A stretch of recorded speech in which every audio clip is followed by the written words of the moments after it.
আপনারা পাটগ্রামে দেখে ফেলেছেন, আমার আর বলার কিছু নাই। পাটগ্রাম আমাদের চোখের সামনে না। এখন দেশের এই পরিস্থিতি বিরাজ করছে, এমন পরিস্থিতিতে নির্বাচন কিসের, কি নির্বাচন হবে?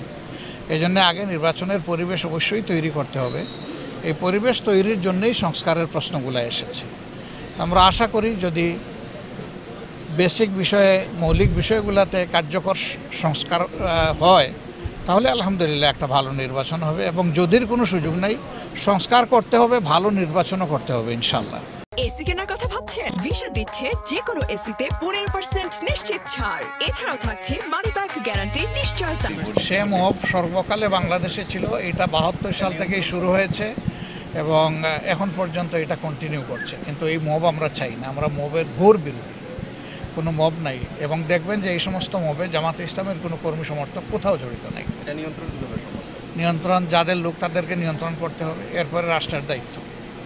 শুধু রাষ্ট্রকে সব দিলে হবে না, বিভিন্ন দলের লোক যারা জড়িত আছে ওই দলের মৌলিক দায়িত্ব নিজের কর্মীদেরকে আগে সামাল দেওয়া, এরপরে রাষ্ট্র তার দায়িত্ব পালন করবে পাশাপাশি। এটা নির্মূল করা হবে ইনশাল্লাহ, কোনো মব সহ্য করা হবে না। বিচার একটাই চলবে, বিচার কারো হাতে তুলে দেওয়া হবে না, বিচার থাকবে আদালতের হাতে ইনশাল্লাহ।